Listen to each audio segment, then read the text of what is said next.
गुलाब सिंह गुर्जर मालवा के लिए एक जाना पहचाना नाम है। 20 साल पहले वे यहाँ आए थे और नीमच मंदसौर संसदीय सीट से लोकसभा चुनाव उन्होंने लड़ा था। उन्हीं के आने के बाद नीमच मंदसौर संसदीय क्षेत्र में रहने वाले गुर्जर गायरी और धनगर समाज में एक जागरूकता पैदा हुई थी।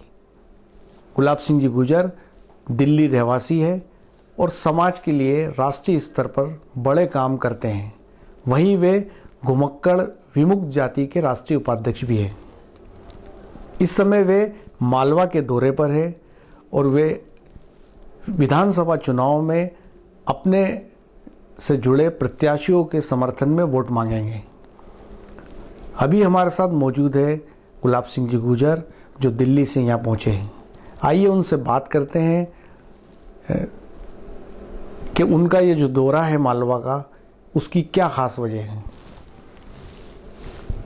गुर्जर साहब, आप इस समय मालवा आए हैं दिल्ली से। इस क्षेत्र से आपका पुराना नाता रहा है, आप क्यों आए अभी यहाँ? अभी आपने जैसे कहा, मालवा क्षेत्र से मेरा पुराना संबंध है और जब मैं यहाँ पर आया था 97-98 में, तो ये बिल्कुल अति पिछड़ा इलाका था। यहाँ के सीधे साधे किसान सिर्फ खेती करने के अलावा वो कुछ ना राजनीति में इंटरेस्ट था उनका, ना वो कुछ और जानते थे।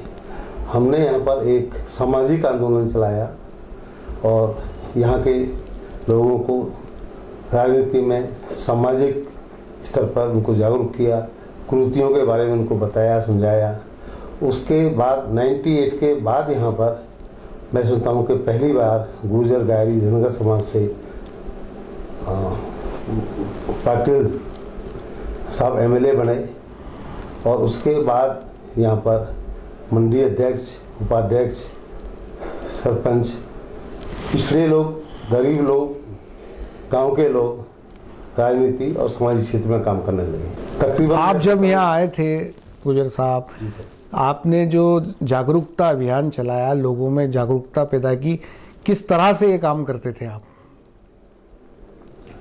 मैंने यहाँ पर जब मैं आया था तो एक ही जिला था मंदसौर, उसके बाद नीमच बना। गांव-गांव जाकर के हमने गांव के लोगों को से मिले, उनकी समस्याएं सुनी, उनके रीति रिवाज के बारे में समझा, उनको बताया, समझाया, शिक्षा की तरफ उनका रुझान पैदा किया। और मैंने यहाँ पर अब से 98 में कई सवाल उठाए थे जो तभी हो जाने चाहिए थे, जो आज भी जिंदा है।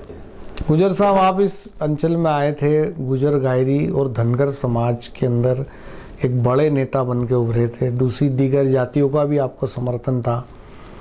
तो क्या लगता है आपको कि जो पिछड़ी जातियाँ है, जो गरीब तबके के लोग हैं, उनका कितना बड़ा वोट की ताकत है, लेकिन उसके बावजूद उनको राजनीति में उतनी जगह नहीं मिल पा रही है क्या?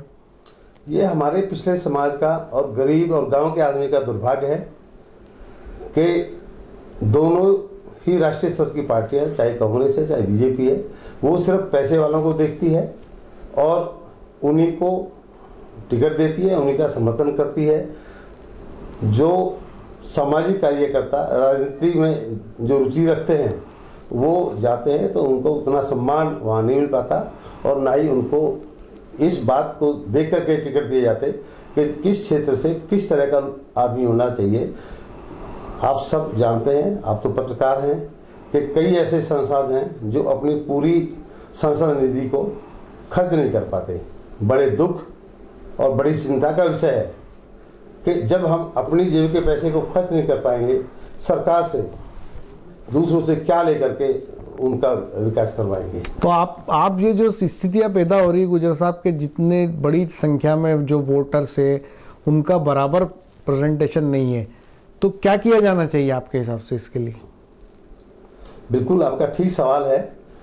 सबसे पहले पार्टियों को ही ये सोच करके अब चलना चाहिए कि ये दुनिया का सबसे बड़ा लोकतंत्र है और हमको पार्टियों में लोकतांत्रिक परंपरा का ही इस्तेमाल करना चाहिए। उसी के अनुरूप हमको टिकट देने चाहिए। ये बाप बेटा भाई भतीजा दादा दादी इन सबको टिकट दे करके हम दूसरे कार्यकर्ताओं को, दूसरे राजनीतिक सोच वालों को, सामाजिक सोच वालों को, आर्थिक सोच वालों को, उनको हम एक तरफ नकार देते हैं और ऐसे आदमी को टिकट देते हैं जो एमएलए का पूरा नाम भी नहीं जानते कि एमएलए का फुल फॉर्म क्या है। मतलब आपका ये कहना है कि पार्टियों में वंशवाद है, भाई भतीजावाद है, जिसके चलते जो ज़मीनी लोग हैं वो नहीं आ पाते। एक और ख़ास बात यह है कि जब कभी भी आप मालवा का रुख करते हैं, नीमच मंदसौर का रुख करते हैं, तो यहाँ के राजनीतिक गलियारों में आवाज़ ज़ोर शोर से सुनाई देती है कि गुलाब सिंह जी गुजर आ गए चुनाव लड़ने। क्या माना जाए, आप इस समय मालवा के दौरे पे, क्या आने वाले समय में ये उम्मीद लगाई जा सकती है कि आप चुनाव मैदान में होंगे? देखिए, मैं मन से ये चाहता हूं कि ये ऐसी मालवा क्षेत्र ऐसी भूमि है कि जो अपने आप के यहाँ के निवासियों को रोजगार देने के अलावा देश के अन्य क्षेत्रों में भी रोजगार के अवसर दे सकता है। सिर्फ ये कहना कि हम 10 लाख रोजगार देंगे, इससे काम नहीं चलने वाला है। यहाँ पर इतनी लोकल इंडस्ट्रीज लग सकती हैं, गांव-गांव में इंडस्ट्री लग सकती है, सारे मसाले यहाँ पर पैदा होते हैं। दिल्ली में लहसुन बिकता है, मदर डेयरी जो केंद्रीय सरकार का संस्थान है 250 रुपये किलो लहसुन बेचती है और नीमच की मंडी में वो लहसुन 2.5 रुपये किलो में बिकता है। बड़े दुख और चिंता का विषय है, किसान कर्ज में डूबता है। कर्ज माफी का नाम लेना कहना, मैं समझता हूं कि सरकार किसानों को लॉलीपॉप देती है। हमको ये इंतजाम करना चाहिए कि किसान को कर्ज ही ना लेना पड़े। कर्ज क्यों ले किसान? खाद के लिए कर्ज लेता है, बीज के लिए कर्ज लेता है, पानी के लिए कर्ज लेता है। ये सुविधाएं किसान को फ्री में मिलनी चाहिए। हम किसान के पैदा को, सरकार कहती है कि गेहूं का हम कीमत इसलिए नहीं बढ़ाते कि आम आदमी खाता है, चावल की रेट इसलिए नहीं बढ़ाते कि उसको आम आदमी खाता है और इससे महंगाई ऊपर हो जाएगी। एक क्लास 4 का एम्प्लॉय जो 100 रुपये तनख्वाह लेता था, तब गेहूं का रेट 16 रुपये था। आज वो रेट 2000 रुपये गया है, उसकी तनख्वाह 50 गुनी बढ़ गई है, 100 गुनी तक तनख्वाह बढ़ गई है। अगर सरकार इसका विश्लेषण करे, 100 गुनी तक तनख्वाहें बढ़ गई है और किसान का रेट, फसल का रेट वो 10 गुना 15 गुने से ज्यादा। तो क्या ये माना जाए गुजर साहब कि आप इस इलाके में ताल ठोक सकते हैं आने वाले समय में? मैं बिल्कुल एक बार ये जरूर कोशिश करूंगा कि इस क्षेत्र की समस्याओं को, इस क्षेत्र में क्या हो सकता है, इसको फिर राजनीतिक पटल पर लड़ाऊं। आपको याद होगा जब मैंने यहाँ से चुनाव लड़ा था, अफीम के बारे में मैंने यहाँ पर एक बहुत बड़ा आंदोलन किया था और उस टाइम सरकार भी अफीम का जो सैंपल लेती थी हाथ में डाल करके, वो पटेल साहब कह देते थे कि इसमें मिलावट है, सरकारी अफसर कह देता था इसमें मिलावट है। उसके लिए मैंने यहाँ पर एक आवाज़ उठाई और उसके बाद से मशीनों से उसकी जांच शुरू की गई और उस जांच से किसानों को फायदा हुआ, उनका शोषण बंद हुआ। और इसी तरह से यहाँ पर और दूसरे मुद्दे हैं। मैं ये चाहता हूँ कि यहाँ पर बसई और गांधी सागर डैम के बीच में एक पुल बनना चाहिए, जिससे राजस्थान के प्रतापगढ़, झालावाड़, मंदसौर, नीमच और पूरे उत्तर प्रदेश तक इसका लाभ मिलेगा।